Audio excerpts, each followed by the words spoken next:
Hello, you're listening to the K-12 Tech Podcast, bringing you insights into the world of education technology. Stay tuned as we discuss the past, the present, and most importantly, the future of technology in our schools. Thank you, everybody, for listening to the K-12 Tech Podcast. As always, Zach Marvel, the host, and Jeff Bodarun is the co-host. And today the topic is going into a new organization, being a new tech director or inside of a tech team, and being a leader and working with the staff members there to create a really good team, and maybe a team that you didn't get to choose, but how can you get the most out of your people at your school and bring them together. And today my guest is John Borman. We've known each other for a long time, but can you introduce yourself and just kind of what you're doing currently? Yep. So John Borman, like I said, I worked with Zach probably about 7 years ago. I was one of his instructors at the finance schoolhouse down at Fort Jackson, South Carolina. I have 23 years in the Army as a finance officer. I'm actually getting ready to retire here shortly in April of 2022. Currently, I am serving at the United States Military Academy as an assistant professor in their physical education department.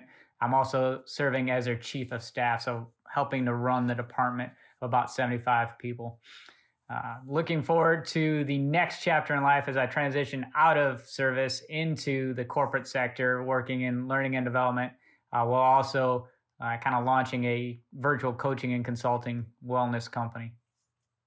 Yeah, and I think one thing that's just kind of a background, I was in the military for 12 years and went through the finance and ROTC, and one of, everyone makes fun of me for this, but my last name's Marvel and I was Captain Marvel.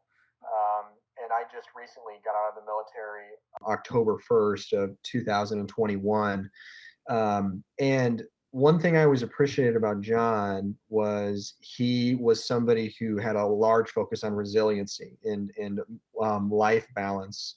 And, I had a lot of stuff going on. I'd started my business in college and went through ROTC and then went through military training, and I was married and I had my first kid, and I am, halfway across the country doing training. And he didn't see it like a hindrance, but like an asset for my life. And I really, really appreciated that. But the big thing today, and I think what John can speak to, is when you're in the military, about every 2 years, even quicker, 2 years is about the longest, you're transitioned into a new position with new soldiers and new people you're in charge of. And right now, with tech directors being promoted and tech directors moving to different schools, I feel like this is a really good topic to talk about when it comes to people that you inherit in a school, and then how can you motivate them and bring them together as a team. And John, can you talk a little bit about just your history in the military and kind of some of the challenges and things you've learned the last few years going into new organizations just over and over and over again? Yeah, so I love the way you put that, right? You enter a new organization, you don't usually get to pick your team, right? Very, very rarely in the military, and even in civilian sector, you're kind of stuck with who you have, right? And it takes a while to build a team, to select your team, right? And so unless you're a startup starting from scratch, you really have to go in and make the best of what you have. So really in the military, you get very adept at figuring out really three key things, right? And the first one is, okay, what is our mission, right? What is our prime objective? So if I'm going into a tech sector, all right, well, what is it that we have to accomplish? And that's going to help drive the train, right? And attached to that mission is going to be that vision, even that bigger, broader kind of picture that helps provide that purpose and that direction to kind of push forward, right? Because as a leader, really, you're there to help drive the train, but you do that through your people, right? You can't do every role. So most leaders, I think, kind of struggle with having that understanding of what is their responsibility within an organization, right? They think, hey, I need to know what every person is doing. I need to be aware and be able to sit and do at every level. And as a leader, I found that's not the case, right? You just need to be able to help navigate the ship. So I would always tell junior leaders and senior leaders, you've got to understand the organization. You've got to understand, hey, what direction are we going?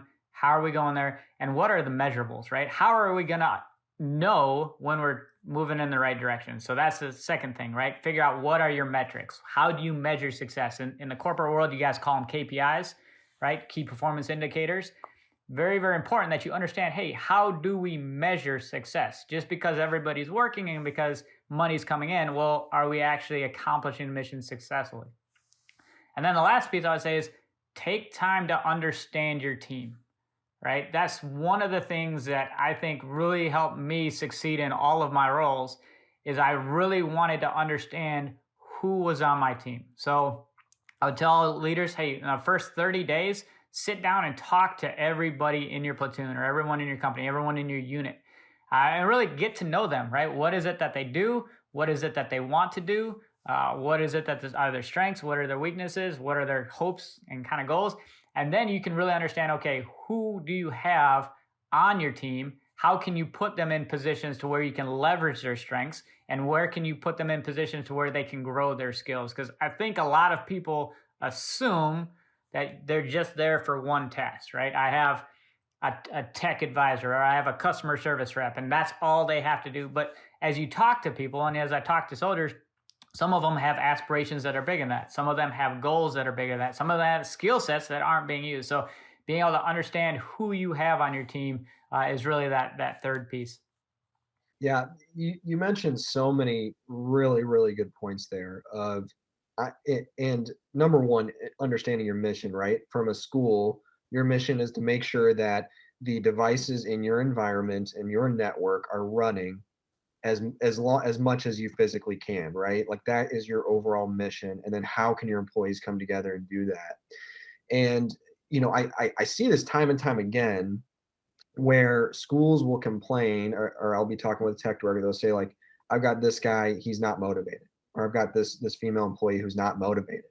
And I think a lot of that comes that there are I know this. There are people you can't motivate. There is a reality to that. But so much more I've found out is that they're just in the wrong seat, or there's something else that like sparks their interest, or their job doesn't seem important enough to take seriously. And that's like another point as well in the military. And another parallel that can be drawn between the army and in education and technology is they typically don't have the ability to give people like bonuses, like bonuses, like, oh, you did a really good job on this, here's a bonus. Like schools don't have that capability. But as a leader, I would want to take stock of what freedoms do I have to give my employees if they do a good job. And that was one thing I really appreciated about what you did when I was when we were doing the instruction for finance was this is your list of things that need to get done. And if you are doing good on your grades, you're done for the day. It's really simple.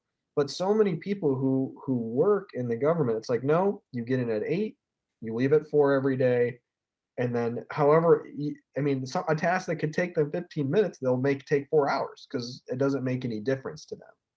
So I just thought that was like a really good similarity to draw. And like Jeff, like from coming from you, right? Coming from a teacher and then going into turning organizations around, what experiences have you seen like going into these charter schools and everything else to turn them around? What were some of the biggest issues you saw doing that? Well, I think so. If I take the list that John just provided, and I'm gonna say it backwards. Understand your team, know your metrics, focus on your mission, and achieve your vision. And with that said, I think that where it gets really blurry for organizations is certainly in knowing the strengths and weaknesses of the team, in particular when you come in new, because you're assuming that the people that are filling the roles are occupying roles that they are good at or that they have a skill set for. That's not always the case. So, John, talk to me first with understanding the team. What are some things that make sense to go in and start understanding that? Because that was one of the biggest things that I realized when it came to school turnaround is that if we could just shuffle the right people into the right spots, we would significantly improve our performance. And one specific example of that was a secretary that turned out to be the best gift to technology that we could find, because she had the organizational skill set to manage a Trello board, which is nothing more than just a basic Scrum board to help keep people organized. She could manage that, distribute everybody's work evenly, and keep everybody on task. That was a blessing to the team. How do you go about discovering the strengths of the team when you walk into somebody that's new or just started, in a new role within that same company? Right. Yeah. So I think that's really the hardest part for most people, right? How can I identify in a really short setting where your strengths and weaknesses lie, right? And there's big money out there trying to identify strengths and weaknesses, right? So you've got surveys you can take, you've got all these programs you can do. The biggest thing I found is literally just having a conversation, right? Sitting down with someone and going over kind of, hey, roles and duties, what do they like? What do they not like, right? And as you start to peel back the onion, right? As I sit down with a soldier and say, hey, what is it about this job that gets you motivated? What fires you up? What don't you like, right? If you could take away one thing and not do that, what would it be, right? Or if I could simplify yours, or if I could help you out, right? So just having that one-on-one conversation, I have found is the quickest way to start really identifying, okay, what motivates them, what drives them, where are their passions, where are their skills, right? Maybe find out what they do in their free time, right? Like you said with your person, right? Very, very organized. So now I've got a skill set where, hey, they are very detail oriented, right? Now I can start giving them other projects. And I like to call them kind of growth challenges, right? So I like to take my team and I trust first. So I'm going to assume you can do the job, and I'm going to give you additional responsibilities or additional tasks to grow your ability up until the point where you let me down, right? So that's the piece I think a lot of people are afraid of, is they're afraid of overwhelming their team, or they're afraid of what happens if they fail, right?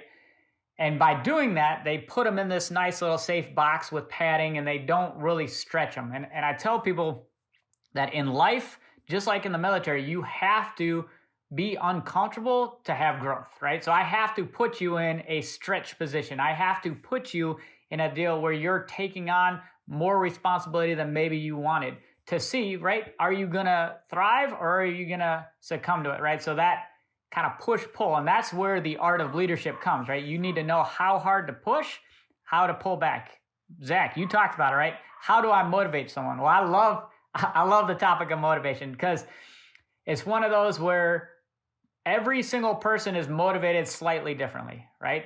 So some people are motivated by money, some are by time off, some are by appreciation and awards. Some of them are just internally motivated. Like, so I have a massive load of intrinsic motivation, and I take pride in everything I do, but understanding that every single person is coming to that organization for a different reason, right? Some people are just there to earn a paycheck, punch a clock, do the minimum.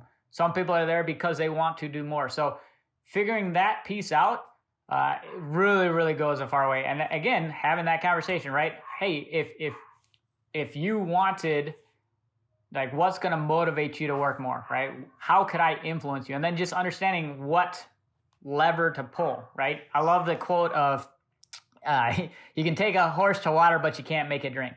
Okay, step one, that's true.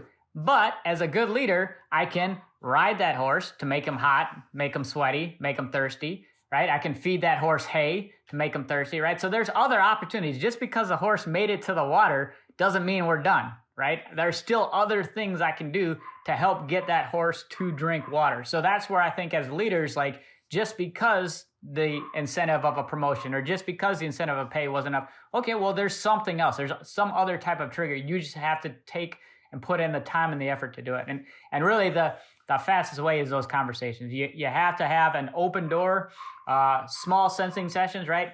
And most people aren't going to open up, right? If I send a survey out, and, I've got 100 people that are working under me, and I send this blanket survey out and say, hey, give me your honest feedback. They're not. You have to sit down, and I tell people within 30 minutes, you can find out a lot about someone, right? So set up your time and start with your key leaders first, right? Because those are going to help drive your mission bigger than starting from the bottom up. So start with your key leaders first, right? Your top 3 people, talk to them, figure out, okay, what strings for those, and then work down to the next level and then the next level, right? And then you can also empower those people, right? As you get what I call your trusted advisors, as you figure out who your key players are in those key positions, have them doing the same thing. Because a lot of companies don't take the time to assess their team, right? I think once you get away from that direct first line supervisor, a lot of the other leaders think, hey, I'm too busy doing other stuff. I'm too busy looking further in the future. I'm too busy handling stuff. So they forget to really, hey, let's figure out the health of the team, the wellness of the team. And taking that 5 minutes, 10 minutes, 30 minutes to really build the relationship, I think is that's I think where we're lacking as far as leadership in general. Yeah, this is like a couple of things that I've learned through the military, but also just through owning a business and having employees is there's these two thoughts that are they're conflicting, right? The first thought is if I push my employees really hard, they're not going to enjoy their work. So I just need to kind of let them go at their own pace. And then you see that like, oh, they want to be able to be on their phones or whatever. Those people enjoy their job way less than the people who have a lot of work that's important. And that's something that's really important in your organization in leading is making sure people understand what's so important about what they're doing. And then you said it too, load them up, like have high expectations for them and then have benefits for them getting that done on time and getting it done well. But those conversations can't be more important. That's like something that I've taken through the military is have it on your calendar. Hey, 3 times a week, I'm going to do a half hour, and then just keep moving through your staff members and get to know them, get some updates. I think that's a really good point. Yeah, I mean, some of the simplest lunches, right? I used to do working lunches. I would treat people. We'd go out to lunch. I'd pay for their lunch, or we'd do dinners, or sometimes breakfast. I'd bring in stuff. But yeah, just sit down, have a meal with someone, talk to them. Just think about it, right? Relationship one-on-one. That's the basics. And as you go through that, one of the things that's really sticking out to me is, you touched on this idea of get to know your trusted advisors. And that as a new leader coming into the organization, you have to understand there is zero chance that you will be able to understand what you need to know in the time frame you need to know it. The trusted advisor network is critical. Doing those lunches to develop that network totally makes sense. I'll tell you the other thing that's tracking with this 30-minute conversation or randomly scheduled conversations here up front is that you're going to find out those individuals that want to be part of helping you develop your plan as a new leader coming into the organization, and those that want to receive the plan. They're good soldiers. They're going to do what's asked of them. They don't really have a desire to get into the weeds with everything that's going on, but others are going to, and that's going to help you really understand how to motivate those different players. Some are motivated by a clear game plan. This is what I need to do and execute on, and others are saying, I need to be part of crafting that because I've got some institutional knowledge that I think you'll benefit from. So I love the approach and the direction that you're leading us here. Yeah, one thing, and John, if you can kind of elaborate on the importance of this, when you look at organizational leadership, really there's few places where you can find better research and data than the military, just over the history of the world, for thousands and thousands of years. And the United States military has this rule of 7, like one person should never be in charge of more than 7 people. So obviously there's a lot of schools out there, you might only have 2 or 3 people that work for you. So that doesn't come into effect. But for those larger districts that have a lot of people, there are so many more opportunities for you to have layers of managers who are managing other employees and they have their teams.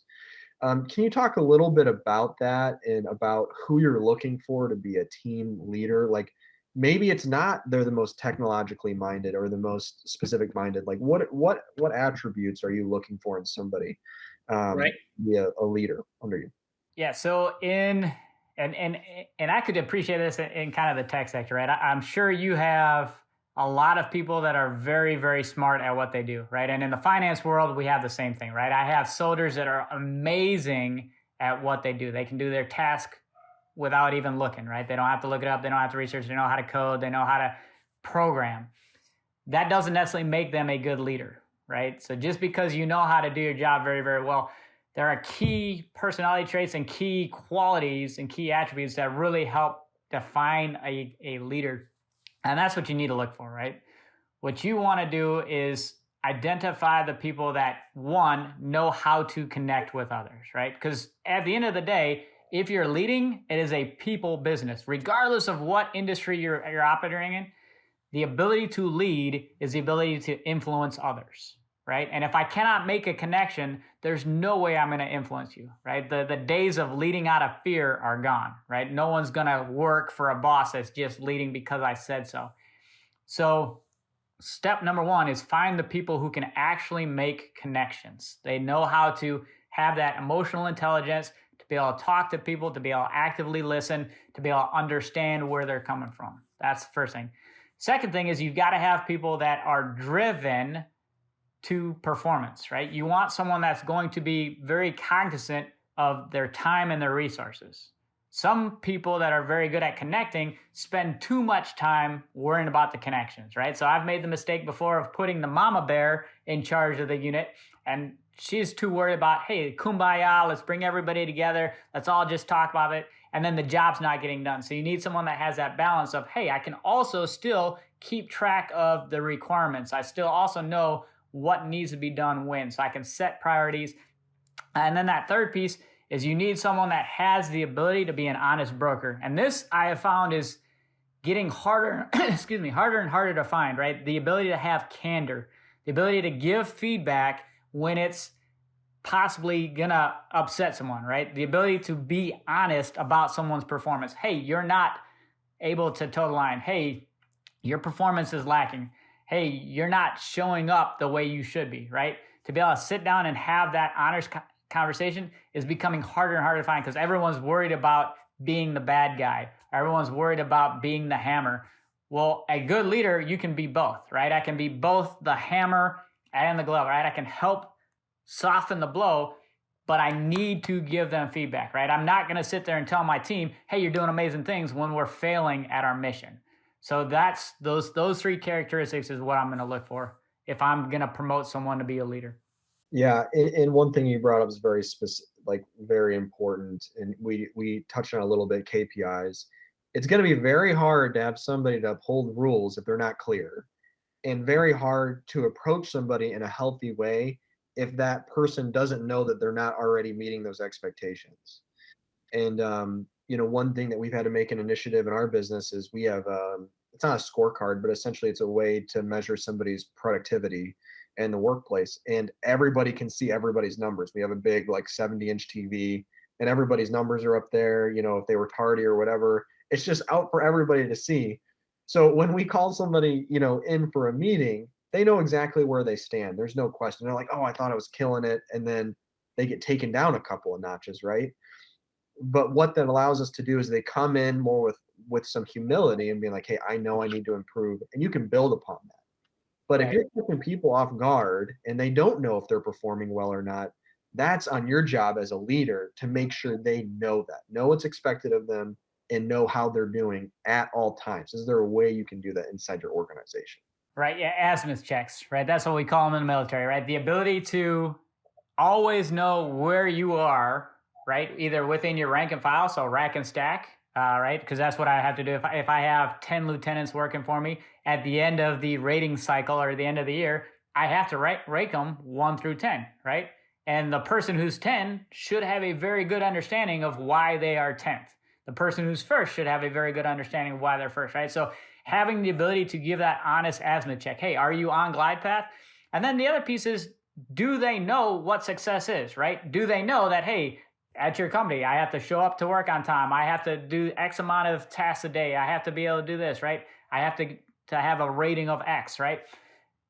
By spelling those out in the beginning, and then any follow-up conversation, now that bases it, right? Hey, remember we talked about succeeding in this role? You said you're going to do this and this and this. Are you doing it? Or are you not, right? Because now it becomes a lot easier to help rack and stack, right? And like Jeff said, if you can get them to buy in, right? So when you're sitting down and you're building those metrics and you're saying, okay, hey, this is what I think success is. What is success to you, right? And now they have the buy-in. So they have some ownership of, well, hey, if I'm able to do this and this and this, I think I'm succeeding. Okay, now you can look at that. You can build that plan. And now you have that buy-in where we're both understanding what our key metrics are.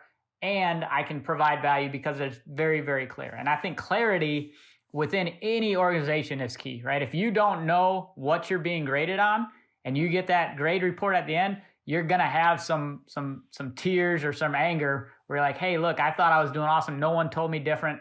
why am I not the number one? So having that up front, I love the fact that you have it posted, right? That is amazing, right? Having that ability to see yourself compared to your peers is huge, right? And I think a lot of companies don't do that, right? They just kind of allow them to stovepipe, and then when it comes time for promotion, there's really no rhyme or reason why someone gets promoted and someone doesn't, right? So if you know, hey, look, this is a top performer, they're doing all these things to be the top performer, now they know that, okay, hey, this is probably going to be the next person that gets promoted.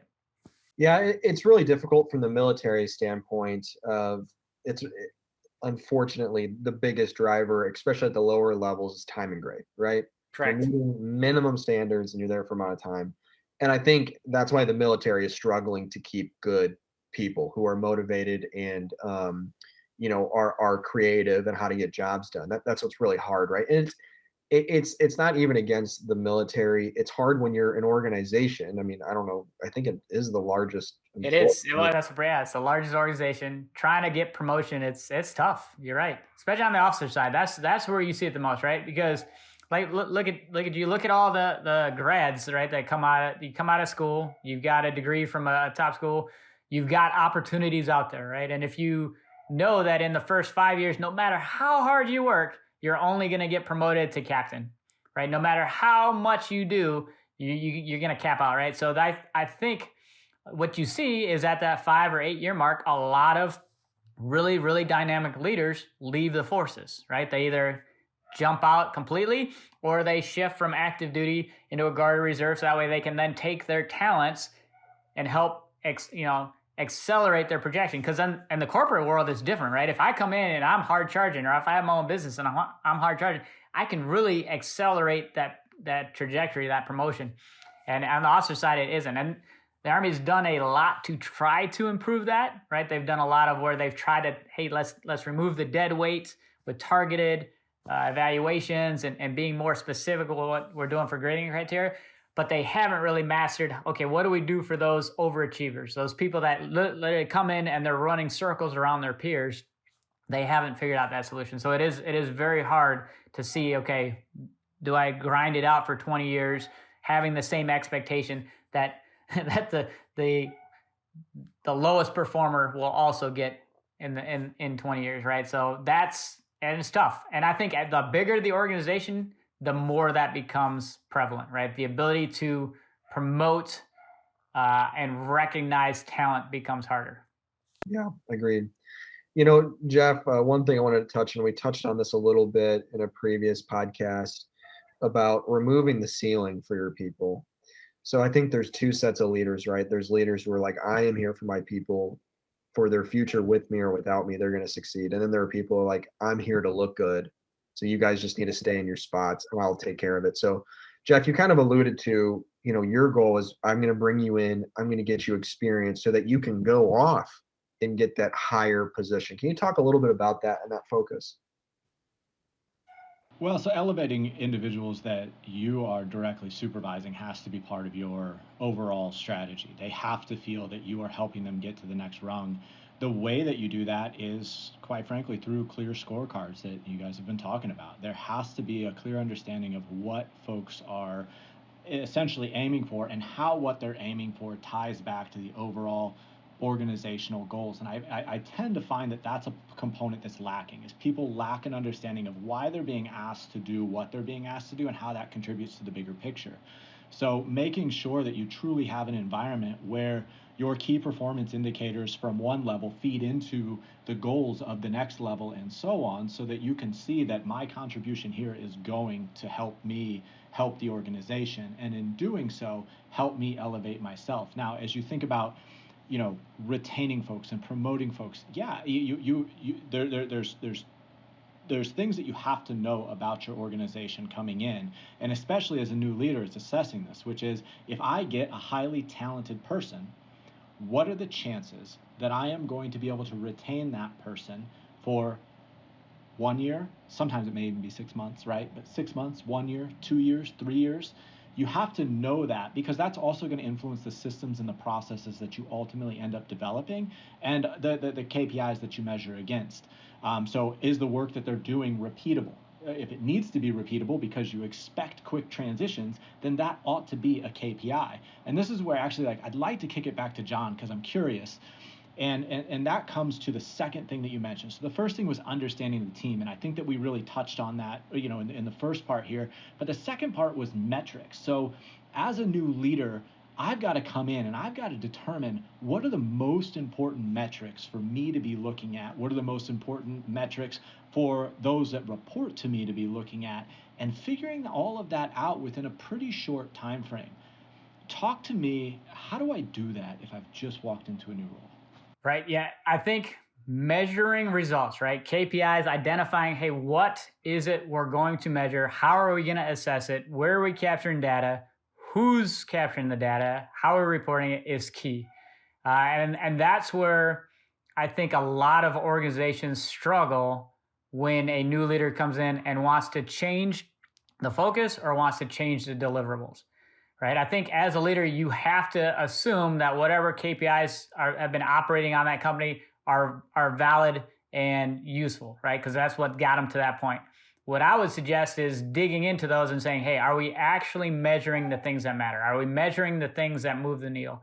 The easy solution is look at industry standards, right? So every industry out there has, leaders in thought leader positions, right? So you have, current relevant research and data being out there, and how are they measuring it, right? I always look at awards, right? So every industry has, year-end awards, and they have measurables that they're measuring off of to determine, hey, this is the top company in the industry. These are the top leaders. So find those. What are they comparing? What are they using as an assessment tool? And use those, right? So use those metrics that are widely available to make sure that you're measuring the right things. And then really look at it, how those pair to the bottom line. So I learned about alpha and beta testing, right? A/B testing. When you're going into a thing, having a control and saying, okay, hey, what moves the needle, right? If I try to do too many things at once, I won't be able to isolate what is moving that needle. So really having control within my things and what am I measuring, and is that actually having the impact? As an educator, I love measurement, right? Because I love the challenge of how do you measure impact, right? Because I've taught thousands of students over at all my schoolhouses. How can I ensure that what I had a measurable impact, right? And trying to figure out, okay, what is the impact of education, or what is the impact of learning? What is the impact of doing your job accordingly?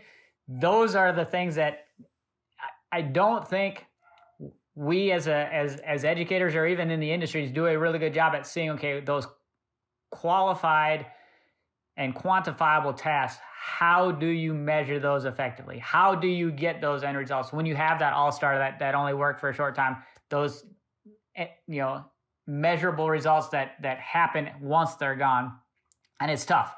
And I think it's picking those key indicators and really identifying what it is within that, how you can measure it, how you can simply report it, and then track it.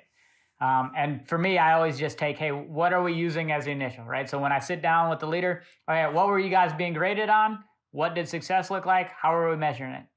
In the Army, we're big on surveys. I don't like surveys because a survey, depending on when you take it, is really going to adjust your attitude, right? So if I had a bad day and I sit down for my annual survey, yeah, this place sucks.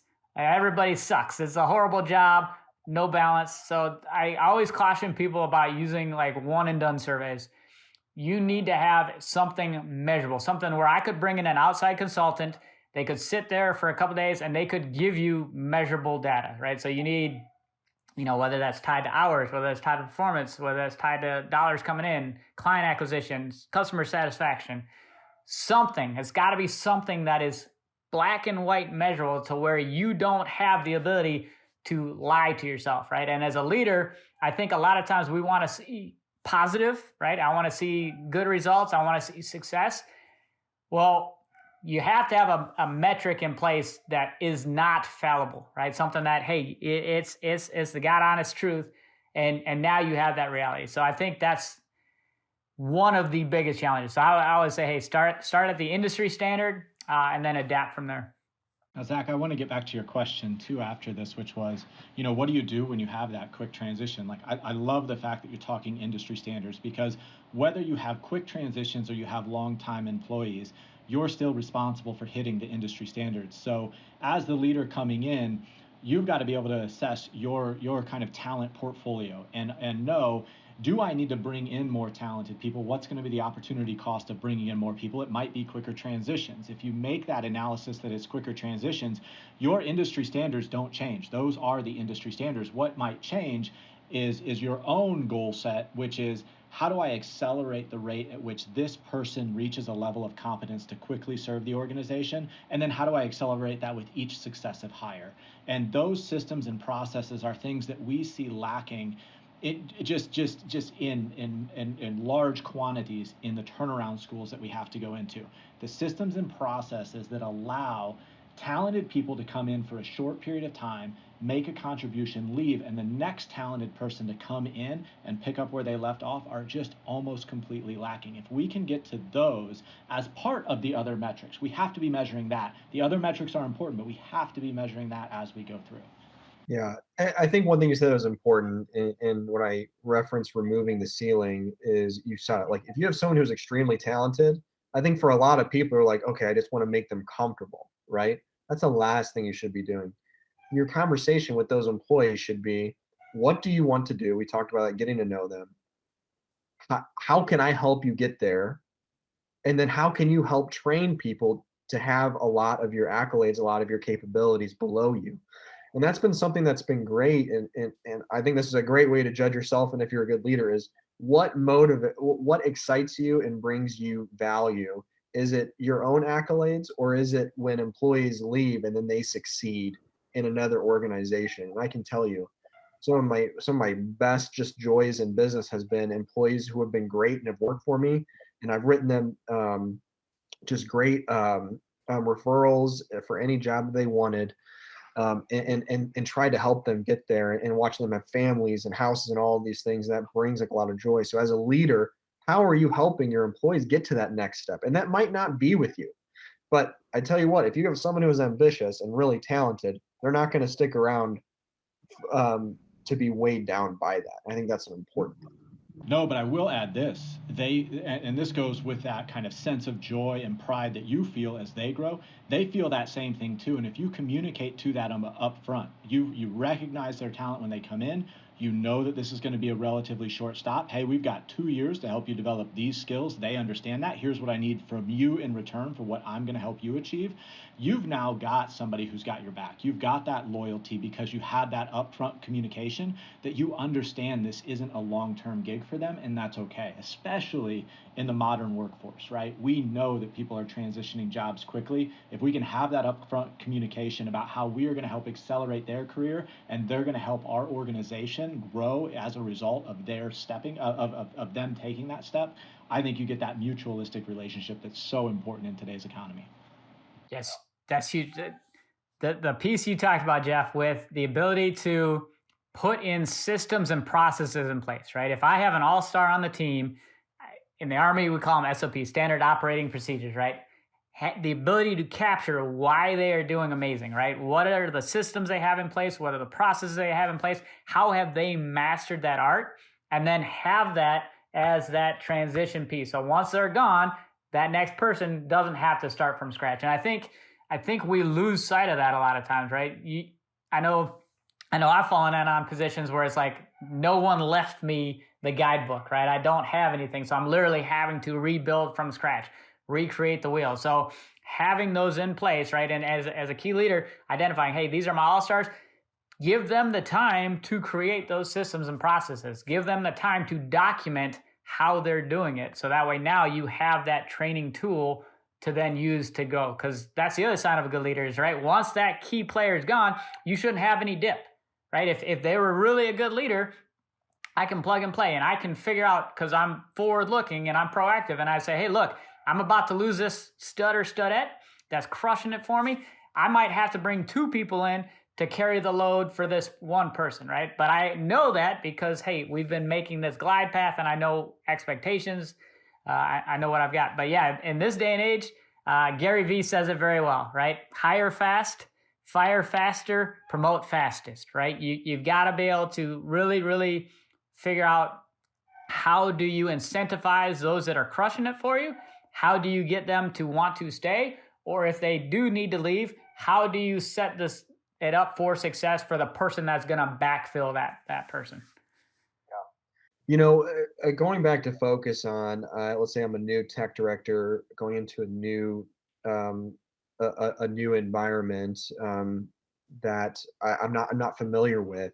I think one of the biggest mistakes you can make is to go in and say, I'm going to make all of these changes day one. That's why knowing your team's so important to start. And a lot of business books talks about this. Like, don't change anything right away. You know, if the ship is sinking, you know, plug some holes, but really you need to get to know your staff. And then if you see something that you're like, this isn't efficient or this isn't good, ask them, why do we do it this way? And let them own it. Let these employees own why they're doing it something. And they might not be able to explain it to you. And that's a great T to be like, hey, what if we made these changes? But I think one thing just to focus on developing your team is asking those questions. And a really good friend of mine has bought and sold hundreds of businesses, from what I understand. And talking with him, he just said, Zach, with your organization, just try to change 1 or 2 things a month. Yeah. Small things. And he goes, by the end of 3 years, you've done 36 to 64 different improvements on a business. But if you try to change everything at once, you won't accomplish anything. Yeah. You have to understand people are resistant to change, right? We are creatures of habit, whether we like to admit it or not, right? Even the people that are like, I love change. I love doing things. No, at the end of the day, you like habits because they're easy. They become routine, right? Think about it. Everybody has the same morning habit. Whether you get up, go shower, you put your clothes on the same way, you take the same route when you drive to work, you do the same sort of stuff because it becomes routine. You don't have to think about it. So as a leader, if you think you're going to come in and you're like, hey, look, I've got this amazing new way that we're going to just completely renovate what we're doing, you're going to get a lot of resistance, right? You're going to get a lot of pushback. Jeff mentioned it earlier, though, when I talk to people, now they can be part of the solution, right? I can say, hey, look, guys, we didn't meet numbers last quarter. Why was that? Well, what do you think we could do different? Now I've got input coming in. Now I've got buy-in. Now, as we're implementing changes, it's changes that they saw needed, changes that they saw fit. So that's the other art, right? Get them to have the idea, get them to take ownership, and then you just have to be the approving factor, right? Yep, that sounds like a great idea. Let's put it in. Let's see how it works, and then go from there. But yeah, I've seen too many leaders, especially junior leaders, that arrive at a unit and they're like, hey, look, I've got this great idea. We're going to do it my way. And they've got people that have been in that unit 15, 20 years in the military, been doing it, done it, got the t-shirt, and looking at this new junior leader like, you don't even know what you're talking about. What do you mean? We're like, there's no reason to change. But sometimes having that mentality of, okay, I'm going to challenge the status quo. Why are we doing what we're doing, right? Does it make sense? Is it the most effective way? Is it the most efficient way? Now you can then start peeling back the onion and say, okay, well, just because you've done it this way, what's the harm in trying something different? Or is this really moving the needle? Or do we still need to do that? Is it still valuable? John, let's touch on the pandemic as well, because the pandemic has, in an ed tech setting, has completely changed the game. And what I mean by that is that the tech director that came in 10 years ago with a solid plan rooted in their technology background no longer is going to have the distinct marketplace advantage. They must bring in perspectives from their ed leaders. And so I don't know how important this is in the military and with your experiences, but I see this increasing need in K-12 education to have cross-functional advisors, a cross-functional team with advisors from those other areas to help you understand, if I make this switch, what are my ripple effects? And really dive deep into how that ultimately is going to track towards you being able to help your organization achieve its mission, long-term vision. Talk to me a little bit about what you know about that in the military or in your experience. Yeah, so I love that thought, right? So how do people succeed in life, right? One of the things I've adapted is there's no such thing as a self-made millionaire. right? Everybody who's achieving had a team to help them, right? Whether they gave them money, whether they gave them support, whether they gave them information, whether they became a client, right? So no one is out there making it on their own. And as a leader, the sooner you can figure out that you don't know everything, the sooner you can become an effective leader. The concept of a trusted board of advisors is awesome, because literally I'm making an app called Inner Circle to where you build your 10 closest advisors, right? So I build my team of support. Very, very useful if you're an entrepreneur. Very, very useful if you're a leader, right? Having that structure of folks that are outside of your industry, folks that have a different viewpoint, right? If I'm an educator, right, having that cross-functional team, being able to go to the different departments and understand how my actions have second, third order effects, that ability to shine a light on some area that I'm blind on, right? If I just talk to my team, we're going to be planning in a vacuum, right?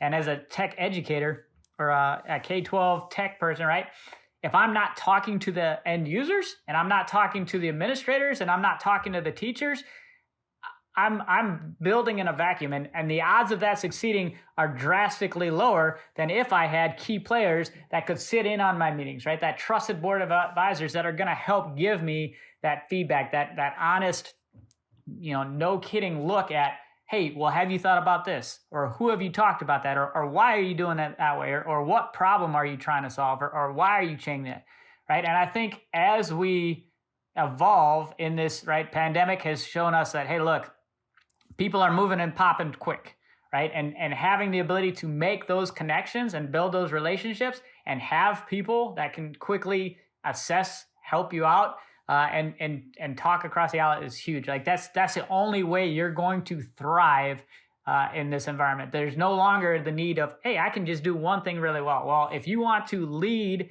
dynamically, you have to be multifaceted and you have to shrink your ego, right? I think, Zach, you were kind of talking about this, right?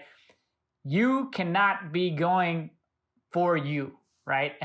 And anybody who's ran a company or anyone who's been in a leadership position, you quickly figure out it's not about what you can do. Nobody cares about what you do as an individual. It's about what your team can do, right? So once you figure out that the praise isn't for you, it's for the team, that's huge, right? So once you give them the power, you give them the appreciation, you give them the spotlight, and you step back, it raises everyone, right? I got a saying that I love, and it's a rising tide raises all ships, right? So if you can spread the love, if you can spread the energy, everyone's going to succeed. A lot of leaders want that spotlight. They want that onus of, hey, if I'm not here, the mission's going to fail. Well, you're a horrible leader if that's your concept. If you have to be there for the job to get done, you're not a leader. It's just how it is. One thing I wanted to talk about, this is another, another thing that the military, in theory, does well. They don't use it well, but something I've taken to the workplace, and it's so important, is counselings, documentation counselings are a positive and a correction thing as well. I think a lot of people think, oh, I got counseled today by my manager. People think, oh, that's a bad thing. And it adds a stigma to it, right? You don't know how you're doing until you get that negative counseling. And one thing, if I was coming into a new organization, the first thing I would do is I would sit down with them and I would do a good counseling. Say, hey, like, I just want to document, these are my expectations, have them sign. You want to have those expectations out there, and then do it on a monthly basis. I think a lot of people, when they think about documenting and meeting, they're like, oh, that's just a hassle or something extra. It has paid dividends in the last few years that we've incorporated it. Every employee meets with their manager, goes over their numbers for the month. You need to improve, you don't need to improve. If you don't improve, these are the repercussions. It's very, very clear. And if someone's doing really well, it's, hey, you're doing really well. If you can meet these metrics, I can try and get you into a new position or get you a raise. It goes both ways. And with that, what you're doing, there's a great book called Traction, but it references this saying of people don't remember something until they've heard it 7 times. Correct. 7 times. So if you're doing that monthly meeting and you're doing those weekly meetings, you are going to get those important attributes through to your people a lot quicker than if you're just counseling them twice a year for something they did wrong, being late or something like that. Have you seen that, like on the military side? I know the military, it typically is just like, oh, we got to do our quarterly counselings, but that's not what they were made for. No. Yeah. So two things, right? One, on the officer side, you get less and less feedback, right? A lot of the time spent as a leader, as an officer, is lonely, right? You're not getting that azimuth check monthly. You're not getting that feedback. You might get it quarterly. You're lucky if you get it annually, right? When you get your year-end report. So you just kind of have to figure out how to move on your own or go and get that feedback, right? So what I would do is if I was uncertain how I was performing, I would just go ask, all right? I'd schedule a session and go talk to my boss or my mentor and just get some feedback. But that is right, is the ability to sit down and document what's going on, right? And I love the rule of 7, right? That's you're building awareness and then decision structure, right? It works in sales, it works in leading, right? The ability to get them understanding what your expectations are, get them understanding what reality looks like and how you're measuring it, right? Let them know the insights that you're seeing. And it's a two-way street, right? I used to get mad at people when they'd say, hey, look, there's times where it needs to be a one-way counseling. There's never a time where it needs to be a one-way counseling, even if it's bad, right? Even if I've got to fire an employee, right? Maybe they're stealing from me. Maybe they're never showing up. Maybe they're doing like horrible work. Well, I can still get some insights from them, right? I can still say, okay, hey, from a leader, how did I fail you, right? What did I set up to where you thought this was okay, right? Was it a matter of poor leadership, poor communication? So I think having that sit down, even on a negative situation, like you're going to learn something. You're going to learn a method of adjustment. You're going to hear something. Maybe it's more widespread than just the one person, right? Maybe they're going to open up and tell you about other issues that you have going on in your company that you're blind to. So taking the time to help them see themselves is also going to help you see yourself. Yeah. One thing you said too, I think is very important. You said you come in trusting, right? And that's very important. I think people who come in and they're negative and they're like, I don't know if you're competent, we'll figure it out. Go in trusting. But there's two sayings that I think are very similar, but important to say is trust but verify, right? So it's like, okay, I trust you, but I'm going to verify this information. And then there's this other saying in the military that I've heard consistently. The only things that get done are the things that are checked. That's right. What gets checked gets done. And that, as a leader, especially in education, in technology, if you tell somebody, hey, these are your tasks, if you aren't checking those things, don't assume that they're being done. That should be something you're doing as a leader. Say, hey, here are your tasks. Check in with me at the end of the day. Let's go through them, right? Yep. Trust but verify. And I think that's important, especially as you're building trust with your team and building your team up. Yeah. And I think the other key piece is, and this is where I think people don't understand the process of trust, right? Trust is a sliding scale, right? I might trust you to come to work on time, but that doesn't mean I'm going to trust you with my company credit card, right? Trust is this big spectrum where I can slide it up and down, right? So you can earn along that thing, but the only way I know that you've got that trust is by checking up, right? Validating, verifying, periodic checkups on the spot, right?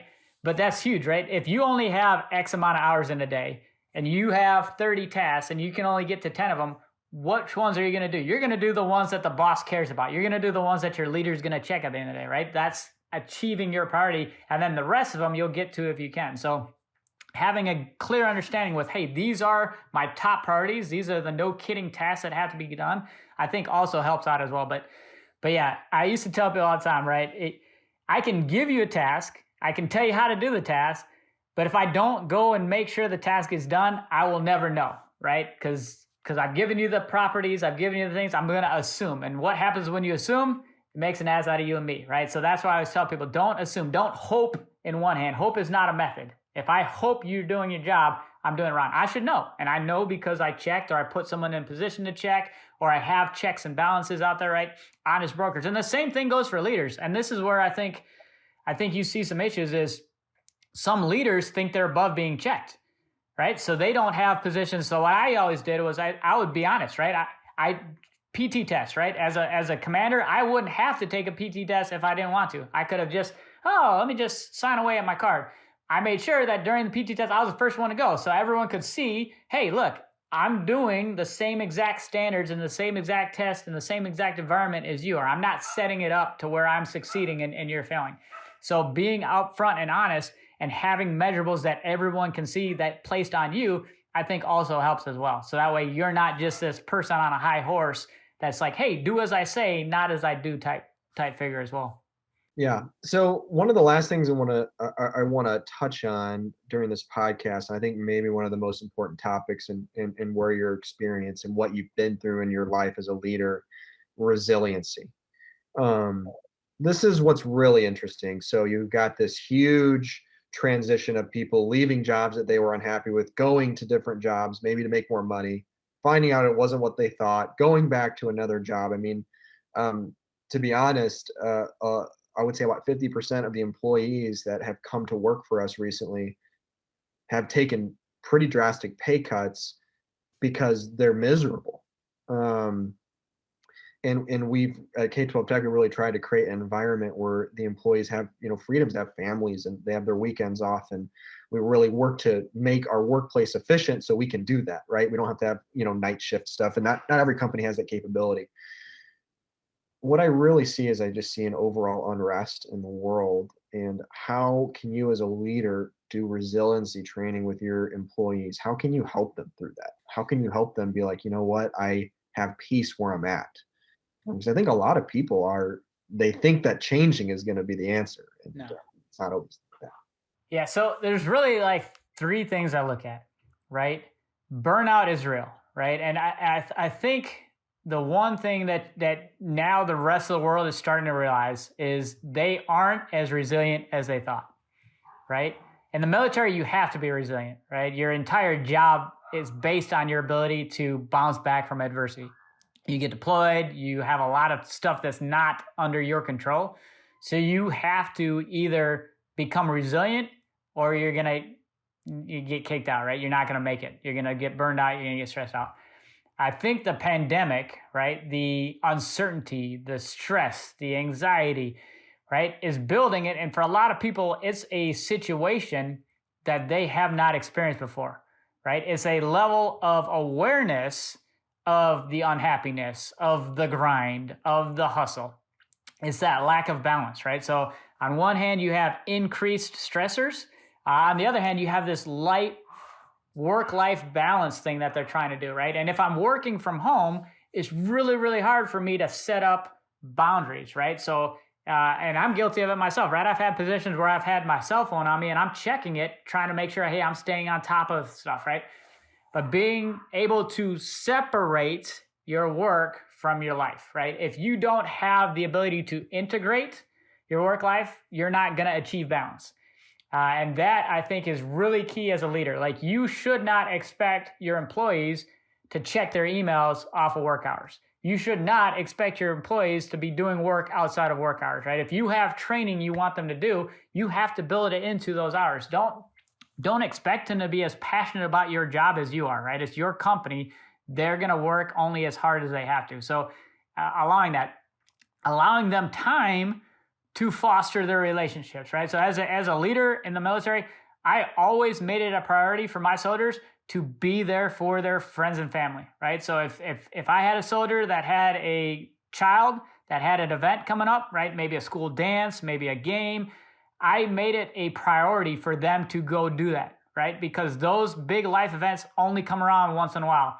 And I can do without that soldier while they go and support their family, right? And I think that's the piece we forget as leaders is we are humans first and foremost, right? And those relationships and those people that really, really matter are their families, their friends.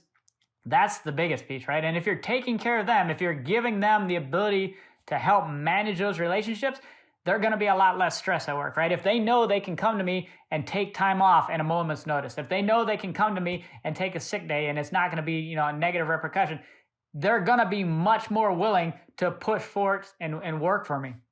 And then the last thing I would talk about is having an understanding that people are still trying to figure out the next way ahead, right? People don't know what it's going to look like anymore, right? That uncertainty, how long are we going to be in the pandemic? How long can I hold a job, right? Before, when I was growing up, people would go on a job and they'd spend their whole career, 50 years, 60 years working in the same job. My stepmom was a secretary at a bank, 55 years she spent doing the same job, right? Those days are gone, right? So the ability, like Jeff said, to jump into a job for 3 months, 6 months, 1 year, 2 years is now becoming the standard. The ability to have side hustles, the ability to have other sources of income, right? The ability to diversify their income streams is huge. And as a leader, I would encourage that, right? And this is where it's funny, because in the military, right, it's, hey, you are only a soldier and that's all you're going to do, active duty. You're going to put all your attention in here. And then when they leave the service, they don't know what to do, right? Because no one's telling them what to do. So it's this huge aperture, right? Now I went from this super, very narrow vision to now I have this thing, and it can be overwhelming. So I would encourage leaders to help inspire those workers, right? Hey, what is it that you're trying to do? How can I get you there, right? Is it something we can do within this job? Is it training? Is it opportunities? Is it education? Is it connections? Is it networking, right? And as you start being a value added versus a detractor, I think then you'll start seeing that the people that you're attracting and the people that you're building on your team are going to be a whole lot more motivated to be there, right? And I've seen this, the newest generation. So my son is 19 or almost 19. This generation is not driven by money, right? You can dangle dollars in front of them, and if they aren't happy, if they don't feel mentally healthy, they're not going to be there, right? Because they have done a much better job of understanding like wellness is beyond just getting up and brushing your teeth and going to work, right? And we make fun of them, right? We talk, I need a stress day. I need a mental health day. Well, they've got it right? They are pacing themselves, and they are putting priorities in line that we didn't do, right? They're putting their resiliency, they're putting their emotional health, they're putting their time with friends and family at a premium, right? They're living at home with their parents longer so they don't take on debt. They're making the decisions, which I think in the long run is going to pay dividends. And as a leader, you have to understand like, hey, like they might be doing it better than we did it, right? And that's what you hope, right? As a parent, I hope my kids are smarter than I was. I hope my kids do better. My workers, my employees, I hope my soldiers do better than I did, right? Learn from the mistakes I made. So I think those three things, right? Understanding like, hey, stress is up, resilience is going to be tested, finding that balance is key, right? Those are going to pay dividends and leaders just embrace the uncertainty, go for the ride, right? Don't get so focused on achieving the end. Enjoy the journey, right? Enjoy that up and down. Enjoy that process as you work through it, because everybody's going through it, you and everyone else, right? So that's, I think, really the cool piece. Enjoying the journey requires flexibility, and to as you're talking, in my mind all I'm hearing is flexibility and really seeing your employees as a motivation multiplier, and that's what you've got to tap into, in particular when you're looking to retain those folks that are coming right out of college. Keep in mind flexibility, it's a motivation multiplier. You're going to get every ounce of flexibility that you offer to them back in tenfold in return. Exactly. I tell people all the time, I still don't know what I want to do for a living, right? I'm 41 years old. I've been in the military 23 years. Today, if you said, hey, pick a job that you're going to do for the rest of your life, I wouldn't even be able to tell you, right? Because there's so many things out there, right? And if you have the expectation, if you're going to get this kid straight out of college and they're going to know what they want to do, or they're going to know that they're going to be successful, that's not possible. That's just not practical. No, and I think what you said something specific of side hustles or them having ambitions outside the workplace. You as a school, you as a leader, take stock, look in your toolbox. What freedoms do I have that maybe isn't monetary that I can offer my employees as incentives? And I think that's so important, right? If you say, oh no, these are the strict rules, no matter how good or bad you do, you're following these rules, you're probably going to really struggle to motivate your team. Yeah. But I know in the military, when they would say, hey guys, if we get all this done, you guys can go home. I tell you what, you've never seen 100 people work so hard to get out of there, Right? So, Yeah. Time off. People will do amazing things for two things, right? One is just appreciation. You would be amazed how if you just acknowledge them doing amazing things, right? If you take the ability to say thank you or bring them up, right? Hey, if you got an employee of the month, employee of the week, right? Just praise them in public, right? It's amazing when people are like, hey, look, they recognize the sacrifice that I'm doing. And then two, find that incentive. Time off and money. Those are the two biggest ones, right? If I can dangle additional money or if I can give you time to just do whatever you want to do, right? People will move mountains. If you design a task where you're like, hey, look, once this task is done, do whatever you want, right? And that's why I love people that have side hustles. Hey, if you're going to come work for me, awesome. Here's your daily task. If that takes you 8 hours to accomplish it, awesome. If it takes you 4 hours, awesome, right? The rest of the day is yours. That's how you have to start getting into that mindset of, look, tie it to a metric, tie it to a task. Don't tie it to, hey, you got to sit down behind this desk from 9 to 5 and you can't do anything else. You get a 30-minute break to eat your lunch and I don't want to see you taking anything else. And everything you do on the computer has to be work related. Well, okay, sure. You're going to get the wrong people working for you and they're not going to be nearly as motivated as you're like, hey, look, like, here's your task. I don't care how you get it done. Just make sure they get done. Yeah, agreed. John, thank you so much just for your time today. And for everybody listening, John's a true leader. And being in the military for 12 years, I've been in the business world. There are very few people I put up on a pedestal of someone I'm going to listen to for wisdom. And he's one of those people and one of those people who truly cares. Not one of those people that's just going to pander to what you want to hear. And John, real quick, plug for your stuff, Warrior Leader. Because I could see actually some bigger tech departments needing some of this coaching on resiliency training, but then also just organizational structure. Can you talk a little bit about how they could reach out to you and reach out for that service? Yeah. So if those that are interested, you need either assistance, right? I've got a team of coaches, professionals, subject matter experts in mental performance. I've got executive coaches. I've got resiliency coaches, life coaches, accountability coaches, right? Any type of coach for any type of situation that you need, I've got them at the ready. You can reach me. My email is John, John, at warrior-leader.com. You can also check out the website, warrior-leader.com. Again, I'm working on an inner circle app. So now you can really build your team, which I think as junior leaders is huge, right? The ability to have at your fingertips, the ability to quickly connect with key leaders to help give you that key advice is really something that we're missing out there as well. But again, yeah, John at warrior-leader.com, easiest way to hit me up. Yeah. John, appreciate your time. Have a wonderful rest of your day. And listeners, anything you can pull from this, any comments or ways we can improve, we appreciate it. Thank you. Awesome. Thank you.